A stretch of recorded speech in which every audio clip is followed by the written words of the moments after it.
Terima kasih pemirsa, Anda masih bersama kami dalam dialog khusus dan kita masih berbicara menjaga kesehatan jantung kita dengan teknologi baru dan masih bersama dokter kita, Dr. Dennis Neff, spesialis jantung dari Rumah Sakit Mount Elizabeth Singapura. Oke dokter, kita lanjutkan kembali terkait penyebab tadi dokter. Kita kaitkan dengan masyarakat kita di ranah Minang yang paling suka makan. Banyak makanan ada di Padang ya dok ya, makanan bersantan yang dagingnya rendangnya seperti itu. Apakah ini akan menjadi salah satu penyebab juga untuk seseorang terkena serangan jantung? Ya, ini adalah penyebab yang paling penting.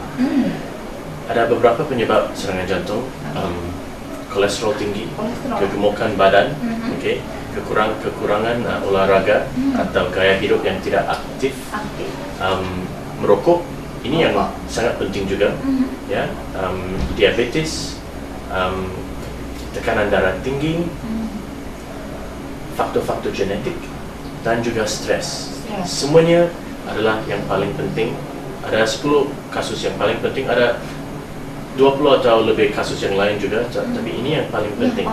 Tapi orang-orang atau masyarakat daripada Padang, mereka suka makan makanan yang banyak santan, lemak, dan yang banyak gula juga, ya. Karena ada kuih lapis semuanya. Saya pun suka makan itu, dan kami semua suka makanan Padang, ya. Padang food, nasi Padang, dan daging merah, yang paling banyak ada lemak juga. Masyarakat yang ada atau populasi yang ada makanan seperti ini dan kekurangan olahraga juga, semuanya ada risiko lebih tinggi daripada masyarakat yang lain.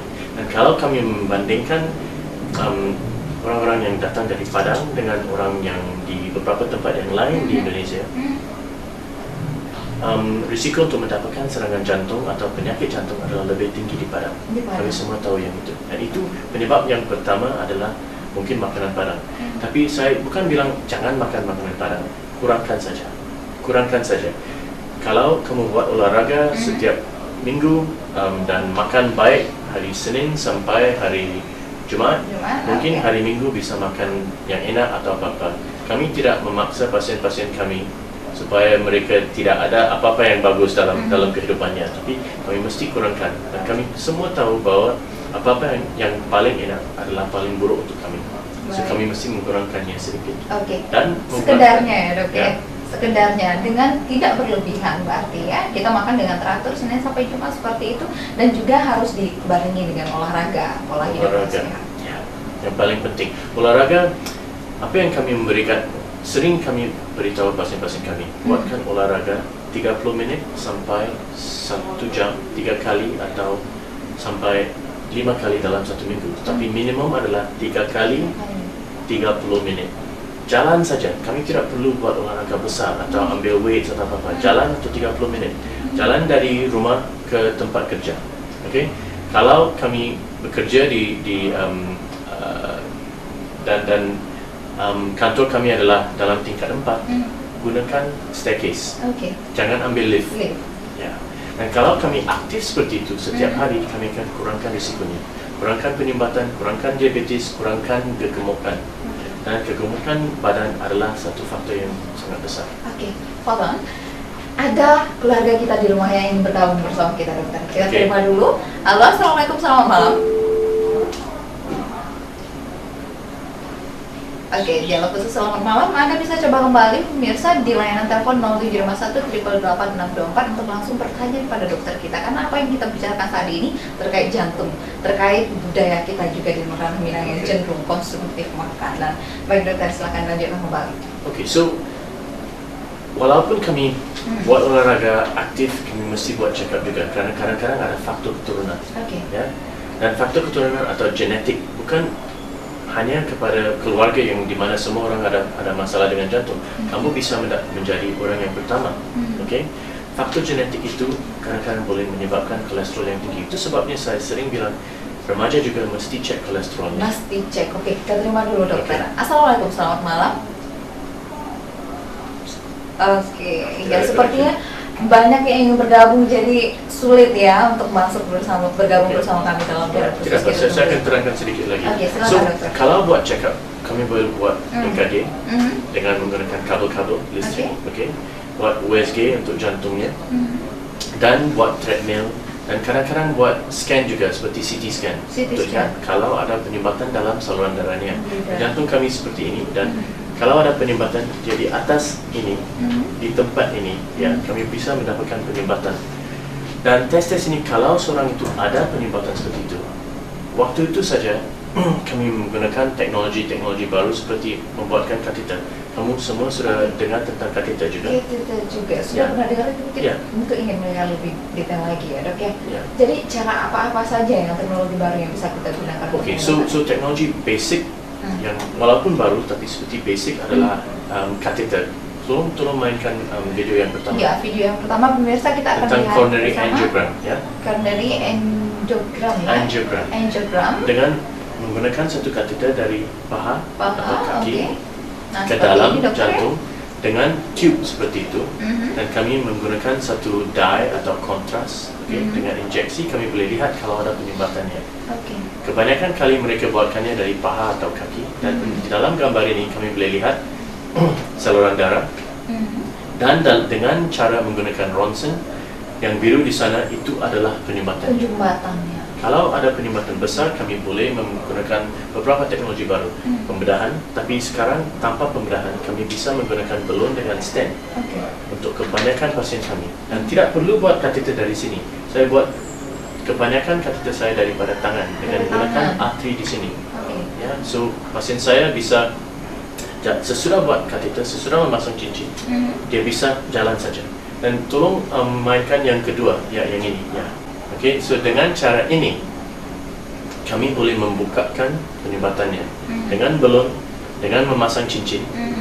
Cincinnya adalah satu alat tube yang besi.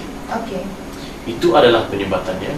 Dengan menggunakan balon kami bisa membukakan penyumbatannya supaya salurannya kembali. Tapi walaupun kembali, arterinya adalah elastik dan dia bisa tutup lagi. So dengan cara menaruh satu stent seperti itu atau cincin atau ring, kami bisa membukakannya. Ini adalah teknologi yang kami sudah ada. Tapi teknologi baru adalah gunakan cara daripada pergelangan tangan, supaya pasien tidak perlu baring di katil untuk 10 jam sesudah kateternya. Tapi kami ada juga teknologi yang lain yang sangat baru. Stent ini atau cincin ini dibuatkan daripada besi, tapi sekarang kami memasang cincin yang bisa mencair daripada satu polimer. Ibaratnya dia menjadikan air dengan carbon dioxide, dan sesudah 6 bulan dia akan cair. Dan sesudah 2 tahun dia hilang. Dan saya akan tunjukkan sesudah ini. Kita sesudah ini akan lihat. Kita terima dulu telepon pemirsa kita. Dialog khusus, selamat malam. Selamat malam. Selamat malam. Dengan Ibu siapa, di mana Ibu?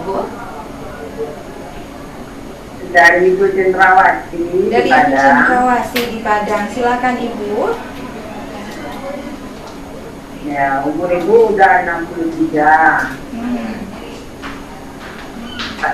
Tadinya Ibu orangnya orang olahraga.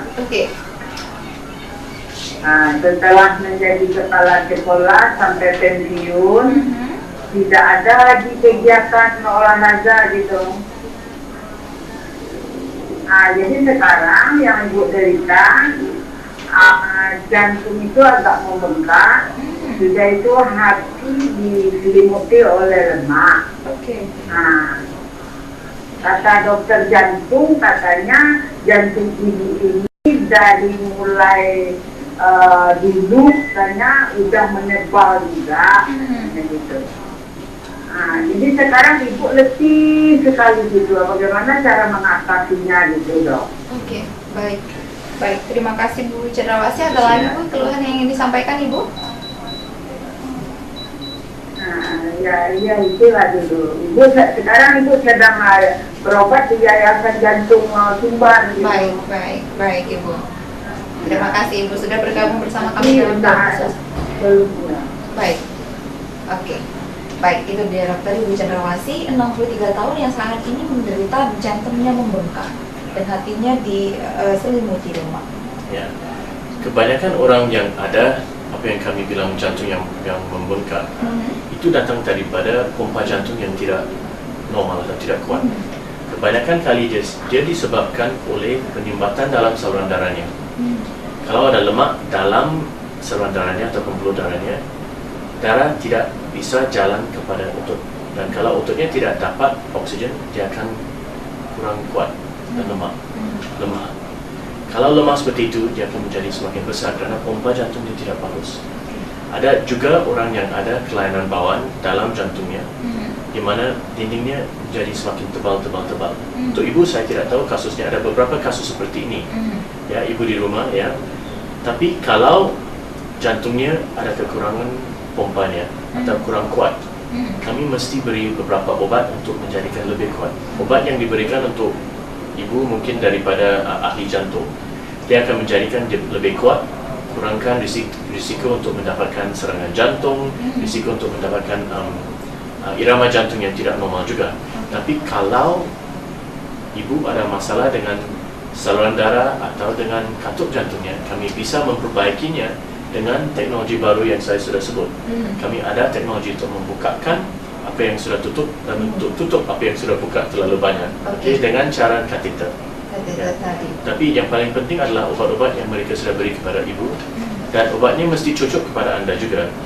Tanpa mengetahui tentang apa yang sudah diberikan, kalau ibu pasien saya akan lihat semua obatnya dan tukar supaya obatnya cocok untuk anda juga. Oke, bagaimana dengan lemak tadi dok? Hati yang diselimuti oleh lemak? Ya, itu hati yang diselimut oleh lemak. Saya ingat apa yang ibu bilang adalah ada lemak dalam saluran darahnya, dalam pembuluh darahnya. Tidak ada kondisi seperti itu di mana hatinya diselimut oleh lemak seperti itu. Baik, dokter, kita tahan dulu, kita terima.